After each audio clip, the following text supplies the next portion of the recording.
ಒತ್ತಡ ಅಂತ ಹೇಳಿಲ್ಲ ಅಂತ ಹೇಳಿದ್ರೆ ದಯವಿಟ್ಟು ಅವತ್ತಿನ ಪತ್ರಿಕೆ ತೆಗೆದು ನೋಡಿ, ಒಂದು ವಾರದ ಪತ್ರಿಕೆ. ಸಿಎಂ ಮನೆಗೆ ಯಾರ್ಯಾರು ಪ್ರಗತಿಪರರು, ಈ ನಗರ ನಕ್ಸಲರು ಯಾರ್ಯಾರು ಏನೇನು ಹೋಗಿದ್ರು ಆ ಫೋಟೋಗಳೆಲ್ಲ ಹಾಕಿ ಅವ್ರ ಮನವಿ ಕೊಟ್ಟಿದ್ದಾರೆ ಎಲ್ಲರೂ. ಯಾರು ಹೋಗಿದ್ದವರು? ಏನ್ ನಾವು ಹೋಗಿದ್ರಾ? ನಾವೆಲ್ಲ ಹೋಗಿದ್ರನಪ್ಪ SIT ಮಾಡಿ ಅಂತ? ನಾವ್ಯಾರು ಹೋಗಿಲ್ಲ. ಒತ್ತಡ ಮಾಡಿದವ್ರ ಹೆಸರೆಲ್ಲ ಇದೆ, ಅವ್ರ ಫೋಟೋನು ಪತ್ರಿಕೆಯಲ್ಲಿ ಬಂದಿದೆ, ಅವ್ರು ಏನು ಒತ್ತಡ ಹಾಕಿದ್ರು ಬಂದಿದೆ. ಇಷ್ಟಿದ್ರು ನನಗೆ ಯಾರೋ ಹೇಳಿದ್ರು, ಒಂದು ಪತ್ರಿಕೆಯಲ್ಲಿ ಬಂದಿತ್ತು, ಕಾಂಗ್ರೆಸ್ನ ಹೈಕಮಾಂಡ್ ಹೇಳ್ತು, ಅದಕ್ಕೋಸ್ಕರ SIT ಮಾಡಿದ್ರಿ. ಈಗೇನು ಹೇಳ್ತಾ ಇದ್ದಾರೆ, ಸತ್ಯ ಹೊರಬರಲಿ ಅಂತ ಹೇಳಿ ಮಾಡ್ತಾ ಇದ್ದೀರಿ ಅಂತ. ಅವ್ರು ಒಪ್ಕೊಂತೀನಿ, ಧರ್ಮಸ್ಥಳದ ಏನೋ ಒಂದು ತಪ್ಪುಗಳೇನಾಗಿದೆ, ಸರಿ ಏನಾಗಿದೆ ಅದು ಜಗತ್ತಿಗೆ ಬಂದ್ಬಿಡ್ಲಿ, ಅವರು ಪವಿತ್ರರಾಗೋತಾರೆ ಅಂತ. ಆಗೋ ಅನಾಚಾರ ಎಲ್ಲ ಆಗೋಗ್ಬಿಟ್ಟಿದೆ. ಈಗ ಕೋಟ್ಯಾಂತರ ಜನ ನೋಡ್ಬಿಟ್ಟಿದ್ದಾರೆ. ಧರ್ಮಸ್ಥಳದಲ್ಲಿ ರೇಪು, ಧರ್ಮಸ್ಥಳದಲ್ಲಿ ಕೊಲೆ, ರೇಪು ಎಲ್ಲ ನೋಡಿದ್ದಾರೆ. ನೀವು ಹೇಳಿದಿಲ್ಲ ಸ್ಟೇಟ್ಮೆಂಟ್, ಎಷ್ಟು ಜನ ನೋಡ್ತಾರೆ? ಎಷ್ಟು ಜನ ನೋಡ್ತಾರೆ? ಎಲ್ಲರೂ ನೋಡ್ತಾರ? ನೀವು SIT ರಚನೆ ಮಾಡಿದ್ರಲ್ಲ, ನಾನು ಬೆಳಗ್ಗೆನೂ ಪ್ರಸ್ತಾವ ಮಾಡಿದೆ. ಅವನ್ಯಾವನ ತಲೆ ಹಿಡ್ಕ ತೆಗೆದಾಕಿದನಪ್ಪ ಅದನ್ನು. ಅವನು ಹೇಳ್ದ, ಮುಖ್ಯಮಂತ್ರಿಗಳು 28 ಕೊಲೆ ಮಾಡಿದ್ದಾರೆ, ಅವ್ರನ್ನ ಜೈಲಿಗೆ ಹಾಕಿ. ನಾನು ಇವಾಗ ಮತ್ತೆ ಒಂದ್ಸರಿ ನೋಡ್ಕೊಂಬಂದೆ, ಜೈಲಿಗೆ ಹಾಕಿ ಹೇಳಿದ್ದಾರೆ. ನಾನು ನೋಡಿದ್ದೀನಿ, ರಾಜೀನಾಮೆ ಕೊಡಬೇಕು ಅಂತ ಹೇಳಿದ್ದಾರೆ. ನೀವು ಅದನ್ನು ಹೇಳಿದ್ದೀರಾ, ಅದು ಮೇನಲ್ಲಿ ಆಗಿರೋದು ಅಂತ. ಮೇನಲ್ಲಿ ನಿಮ್ಮದೇ ಸರ್ಕಾರ, 13ನೇ ತಾರೀಕು ಚುನಾವಣೆ ನಡೆದಿರೋದು, 29ನೇ ತಾರೀಕು ಅವ್ರು ಸ್ಟೇಟ್ಮೆಂಟ್ ಕೊಟ್ಟಿರೋದು, ನಿಮ್ಮದೇ ಸರ್ಕಾರ. ಹಾಗಾದ್ರೆ SIT ರಚನೆ ಮಾಡಿ. ಮುಖ್ಯಮಂತ್ರಿಗಳು ಆ 28 ಹಣ ಎಲ್ಲೆಲ್ಲಿ ಉಣಿದ್ದಾರೆ ತೆಗಿರಿ. ನಾವು ಮುಖ್ಯಮಂತ್ರಿಗಳ ವಿರುದ್ಧ ಅಲ್ಲ, ಈ ತರದ ವ್ಯಕ್ತಿಗಳು ಯಾರು ಈ ಸಮಾಜಘಾತಕ ವ್ಯಕ್ತಿಗಳಿದ್ದಾರೆ, ಇಂಥವ್ರ ಬಗ್ಗೆ ನೀವು ಏನ್ ಕ್ರಮ ತೆಗೆದುಕೊಳ್ತೀರಾ? ಒಂದು ಸ್ಪಷ್ಟ ಸಂದೇಶ ಹೋಗ್ಬೇಕಾಯ್ತಲ್ಲ. ಆ ವಿಶ್ವನಾಥ್ ಮಾತಾಡಿದ್ರು. ವಿಶ್ವನಾಥ್ ಮಾತಾಡಿದಾಗ ವಿಶ್ವನಾಥ್ ಬಗ್ಗೆನೂ ಅವರು ಹೇಳಿದ್ರು, ಈ ಸದನದಲ್ಲಿ ಏನಾದ್ರೂ ಮಾತಾಡಿದ್ರೆ ಸದನದಲ್ಲೂ ನಮಗೆ ಬೆಲೆ ಇಲ್ಲ, ಸದನದಲ್ಲೂ ಬೆಲೆ ಇಲ್ಲ ನಮಗೆ. ಇಲ್ಲಿ ಮಾತಾಡೋದು ನೀವು ಆಚರಣೆ ಕಾಮೆಂಟ್ ಮಾಡ್ತೀರಾ ಅಂತ ಹೇಳಿದ್ರೆ ನಮ್ಮ ಸದನದಲ್ಲಿ ಯಾಕೆ ಮಾತಾಡ್ಬೇಕು ನಾವು? ಸದನದಲ್ಲಿ ಯಾಕೆ ಮಾತಾಡ್ಬೇಕು ನಾವು?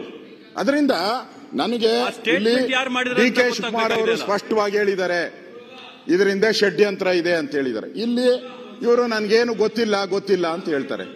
ನೀನು ಆಮೇಲೆ ಮಾತಾಡಪ್ಪ, ಏನು ಗೊತ್ತಿಲ್ಲ ಮತ್ತೆ ಮಾತಾಡಿ. ಒಟ್ಟಾರೆಯಾಗಿ ನಿಮ್ಮ ಉದ್ದೇಶ ಏನು? ಈಗ ಮಾತಾಡಬೇಡ, ಅವ್ರು ಮಾತಾಡಿ ಆಗ್ಲಿ, ಮಾತಾಡಿ ಹೇಳ್ತಾರೆ ಕೇಳಿ.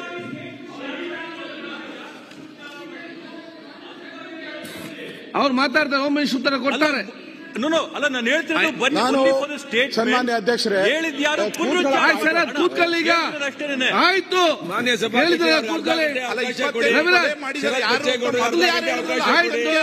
ಸನ್ಮಾನ್ಯ ಅಧ್ಯಕ್ಷರೇ,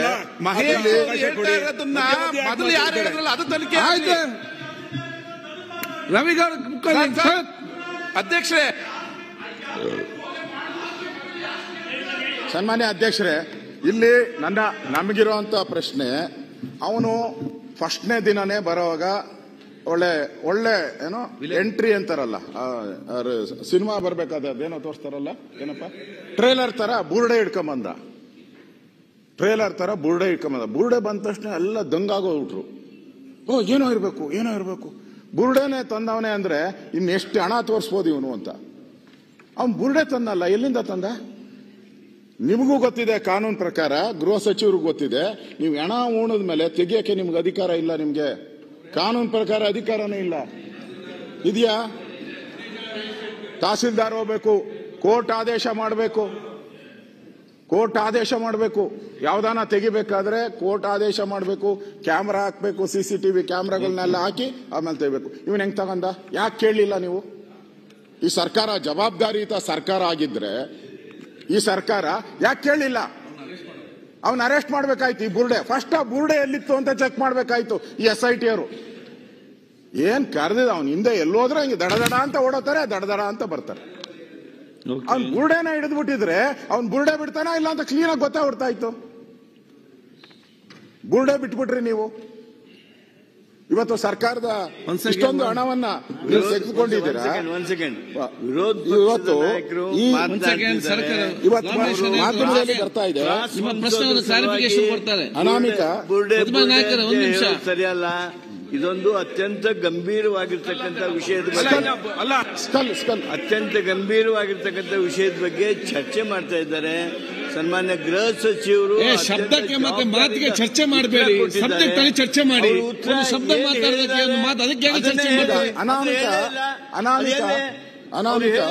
ಎಕ್ಸೂಮ್ ಮಾಡಬೇಕಾದ್ರೆ ಸಬ್ ಡಿವಿಷನಲ್ ಮ್ಯಾಜಿಸ್ಟ್ರೇಟ್ ಹತ್ರ ಅವ ಮಾತ್ರ ಮಾಡಬಹುದು, ನಮಗೂ ಅಧಿಕಾರ ಇಲ್ಲ. ಇದನ್ನೆಲ್ಲ ಸ್ಪಷ್ಟಗೊಳಿಸಿದ್ದಾರೆ. ನೋಡಿ, ಪ್ರಚಾರಕ್ಕೆ ಮಾತನಾಡುವ ಮಾತಾಗಬಾರ್ದು. ಅಲ್ಲ ಸರ್, ಅದನ್ನೇ ಹೇಳಿದ್ದು ನಮ್ಮ ನಾಯಕರು, ಅದನ್ನೇ ಹೇಳಿದ್ದು ಜಾನಂದ್ ಅವರೇ. ಅವನಿಗೆ ಎಲ್ಲಿ ಸುರೇಶ್ ಆಯ್ತು ಹೆಂಗೆ ಅಲ್ಲ, ಅದನ್ನ ಹೇಳಿಲ್ಲ. ಇವತ್ತು ಅದನ್ನ ಹೇಳಿಲ್ಲ, ಅದನ್ನ FS ಅಲ್ಲಿ ಕಳ್ಸಿದೀವಿ ಅಂತ ಹೇಳಿಲ್ಲ. ಆ ಬುರುಡಿಯನ್ನ FS ಅಲ್ಲಿ ನೋಡಿ, ಆ ಸ್ಕಲ್ ಅದು 6ನೇ ಹೊಂಡದಲ್ಲಿ ನೀವು ಆ ಸ್ಕಲ್ಲಿನ ಬಗ್ಗೆ ತನಿಖೆ ನಡೀತಿದೆ, FSL ಕಳಿಸಿದಿರಿ ಅಂತ ಹೇಳಿದ್ರಿ. ಆ ಸ್ಕಲ್ ತೆಗಿಲಿಕ್ಕೆ ಅನುಮತಿ ಕೊಟ್ಟವ್ರು ಯಾರು? ಅದನ್ನ ಹೇಳಿ ಫಸ್ಟ್. ಆ ಸ್ಕಲ್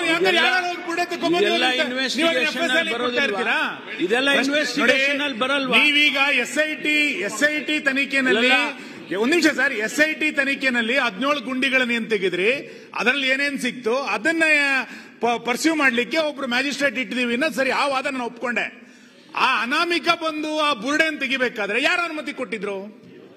ನೀವು ಆ ಬುರುಡೆನ FSL ಕಳಿಸಿರೋದು ಸರಿ, ಆ ಬುರುಡೆ ತೆಗಿಲಿಕ್ಕೆ ಕೊಟ್ಟರ ಅನುಮತಿ ಯಾರ್ದದು? ಆ ಅನುಮತಿ ಕೊಟ್ಟಿದ್ರ? ಅನುಮತಿ ಕೊಟ್ಟಿಲ್ಲ ಅಂತಾದ್ರೆ ಅವನ ಮೇಲೆ ಇಲ್ಲಿ ತನಕ ಏನ್ ಆಕ್ಷನ್ ತಗೊಂಡಿದ್ದೀರಿ?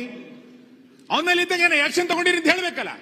ಅವ್ನು ತಗೊಂಡಿದ್ದಕ್ಕೆ FSL ವರದಿ ಕೊಡ್ಲಿಕ್ಕೆ ಕಳಿಸಿರೋದು ಕೊಟ್ರೆ ಆಮೇಲೆ ಯಾರು ಅನುಮತಿ ಕೊಟ್ರು ತಗೊಂಡ್ಬರ್ಲಿಕ್ಕೆ? ಓಕೆ, ಉತ್ತರ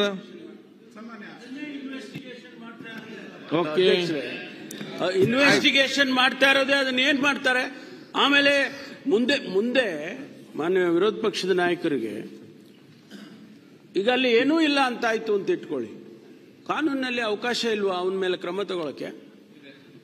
ಮತ್ತೆ ಅಲ್ಲಿವರೆಗೂ ಕಾಯ್ಬೇಕಲ್ಲ. ಅರೆ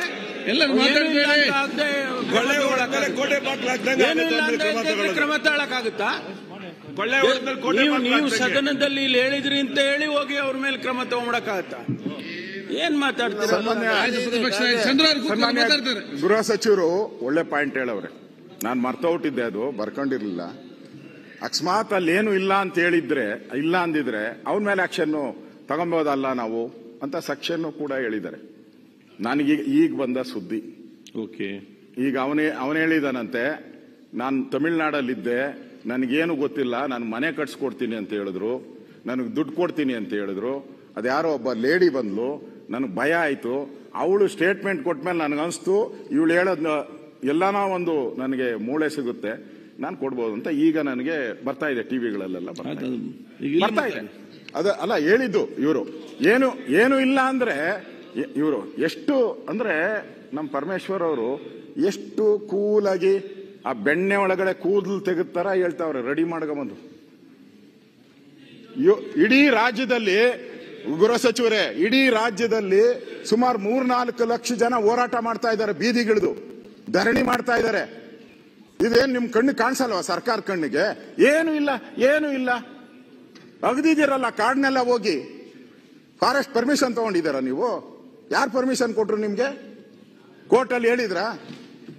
ನಾನು ಕೇಳ್ತಾ ಇದ್ದೀನಿ, ಕಂಪ್ಲೇಂಟ್ ಕೊಟ್ಟಾಗ ಪೊಲೀಸರು ಹೋಗಿ ಕೋರ್ಟಲ್ಲಿ, ನನಗಿರೋ ಮಾಹಿತಿ ಪ್ರಕಾರ ಪೊಲೀಸರು ಈ ಕೇಸನ್ನ ಈ ಸೆಕ್ಷನ್ ಪ್ರಕಾರ ನಾವು ಮಾಡಕ್ ಬರಲ್ಲ, ನೀವು ಅನುಮತಿ ಕೊಟ್ರೆ ಮಾಡ್ತೀನಿ ಅಂತ ಕೇಳಿದ್ದಾರೆ ಪೊಲೀಸರು. ಕೋರ್ಟು ಪರ್ಮಿಷನ್ ಕೊಟ್ಟಿದೆ, ನೀವು ತನಿಖೆ ಮಾಡಿ ಅಂತ ಕೊಟ್ಟಿದ್ದಾರೆ. SIT ಮಾಡಿ ಅಂತ ಕೊಟ್ಟಿದ್ದಾರ? ನನ್ನ ಪ್ರಶ್ನೆ, SIT ಮಾಡಿಕೊಟ್ಟಿದ್ದಾರ? ಹಾಗಾದ್ರೆ ಇಡೀ ರಾಜ್ಯದಲ್ಲಿ ನಾನು ಗೃಹ ಸಚಿವನಾಗಿದ್ದೆ, ಇಡೀ ರಾಜ್ಯದಲ್ಲಿ 1,000 ದಿನ 1,000 ಕಂಪ್ಲೇಂಟ್ ಬರ್ತದೆ. ನೀವ್ಯಾಕೆ ಎಲ್ಲಿ ಮಾತಾಡ್ತೀರಿ? ಸರ್ಕಾರ ಉತ್ತರ 1,000 ಕಂಪ್ಲೇಂಟ್ ಬರ್ತದೆ ಡೈಲಿ. ಗೃಹ ಸಚಿವರಿಗೆ, ಮುಖ್ಯಮಂತ್ರಿಗೆ 1,000 ಕಂಪ್ಲೇಂಟ್ ಬರ್ತದೆ. ನನ್ನ ಮಗನ್ನ ಹೊಡೆದಾಕಿದ್ರು, ನನ್ನ ಮಗ ಕೊಲೆ ಮಾಡಿದ್ರು, 1,000 ಬರ್ತೈತೆ. ಹಂಗಾರೆ 1,000ಕ್ಕೂ SIT ಮಾಡಿದೀರಾ? ಇದಕ್ಕೆ ಯಾಕೆ ಮಾಡಿದ್ರಿ? ಇವತ್ತು ಧರ್ಮಸ್ಥಳದ ಮಾನ ಹರಾಜ್ ಆಯ್ತಲ್ಲ, ಅಶೋಕ್ ಅವರು ಕಟ್ಕೊಡ್ತೀರಾ ನೀವು? ಈ ಸರ್ಕಾರ ಕಟ್ಕೊಡ್ತೀರಾ ಹೇಳಿ? ಧರ್ಮಸ್ಥಳದ ಮಾನ ಹರಾಜ್ ಆಗಿದೆ, ಇವತ್ತು ಕಟ್ಕೊಡ್ತೀರಾ ನೀವು ಸರ್ಕಾರ? ಇದರಿಂದ ಯಾರಿದ್ದಾರೆ ನಮ್ಗೆ? ಇವನೆಲ್ಲ ಯಾರೋ ಇವನ್ ಬಿಟ್ಬಿಡಿ, ಇವನೆಲ್ಲ ಮುಖ್ಯ. ಇದರಿಂದ ಇರುವಂತ ಕುತಂತ್ರ ಯಾವುದು? ಇದರಿಂದ ಇರೋ ಕುತಂತ್ರ ಯಾವುದು? ಇದರಿಂದ ಇರೋ ಗ್ಯಾಂಗ್ ಯಾವುದು? ಅದು ಬೇಕು ನಮ್ಗೆ. ಷಡ್ಯಂತ್ರ. ಈಗ ಡಿ ಕೆ ಶಿವಕುಮಾರ್ ಅವರು ಹೇಳಿದ್ದಾರೆ, ನಾನು ಅವ್ರಿಗೆ ಬೆಂಬಲ ಕೊಡ್ತೀನಿ. ಡಿ ಕೆ ಶಿವಕುಮಾರ್ ಅವರಿಗೆ ಡಿ ಕೆ ಶಿವಕುಮಾರ್ ಹೇಳಿದ್ದಾರೆ, ಬೆಂಬಲ ಕೊಡ್ತೀನಿ ನಾನು.